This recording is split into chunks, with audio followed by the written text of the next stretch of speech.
સમાચારોમાં આગળ વધીએ ભાવનગરના પાલીતાણાના મોટા ગરાજીયા ગામમાં નવનિર્મિત ચેકડેમના કામમાં ગેરરીતિ અને ભ્રષ્ટાચારના આક્ષેપ સામે આવ્યા। સોશિયલ મીડિયામાં વાયરલ થયેલા વીડિયોમાં આરસીસી કામમાં પથ્થરો નાખીને કામગીરી કરવામાં આવી હોવાનો દાવો કરવામાં આવ્યો।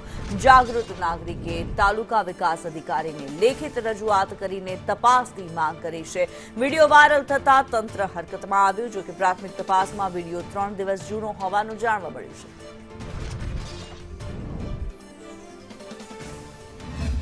તો અત્યારે આ શેક ડેમનું કામ હાલે છે। તો કાલે બપોરે હું 12:30 મેં અહીંયા આંટો માર્યો, ત્યારે ઓલા લીમડા પાસે અહીંયા થોડું કંઈ કરેલું હતું, બરાબર। અને તે પછી એની અંદર પાણા નાખેલા હતા એટલે મેં પછી અહીંયા આવ્યો અને એના કોન્ટ્રાક્ટરને વાત કરી કે ભાઈ આ કામ કોનું રાખેલું છે। એટલે એને ત્યાં પહેલાં સરપંચનું નામ દીધું, સરપંચને ફોન કર્યો એટલે એને તરત કીધું કે ભાઈ મેં નથી રાખેલું। એટલે એને કપિલભાઈ નામ દીધું। કપિલભાઈ મેં ફોન કર્યો એટલે કપિલભાઈ કીધું કે ભાઈ રમેશભાઈ પાણા નાખતા હોય તો પાણા બધાય કઢાઈ નાખો, તમે ત્યાં ઉપર ઊભા રહીને પાણા નથી નાખવાના હતા, બરાબર।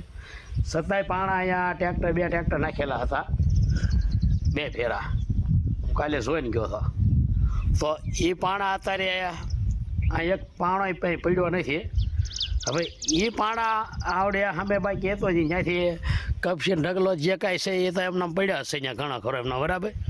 તો પાણા કાઢ્યું એને એવું કહીને ગયો હતો કે ભાઈ આ પાણા તમે આ પેવનની અંદર ન નાખતા, કદાચ આ કાન છે એની અંદર નાખો તો તમારો સપોર્ટ સારો થઈ જાય। છતાં એ લોકો અત્યારે અહીં પાણો એક પણ અહીંયા રહેવા દીધો નથી। તો આ પાણા જવા અહીં બધા વાપરી નાખ્યા। પછી રોકાને 2 ટ્રેક્ટર હવે ગાડી આવી જાય, એ રોકા અહીંયા પડ્યા છે, બરાબર। પણ હજી સુધી મેં રોકામાંથી કાંઈ એ લોકોએ કોઈ વાપરેલું નથી। તો અમે રોકાણ ઢગલો એક પીડ્યો છે અહીંયા માથે હેઠે, અને આ પેવર અહીં સુધી બનાવી નાખ્યો છે। અને હજી એની માથે લગભગ 4 ફૂટ બીજું આવે છે મારા અંદાજ પણ, બરાબર। તો હવે આને ઉપર કપસીને એવું પડ્યું છે એ તમને બતાવી દઉં। કાલે મેં ના જ પાડી હતી ભાઈને એને કે ભાઈ તમે પથ્થર ન વાપરતા।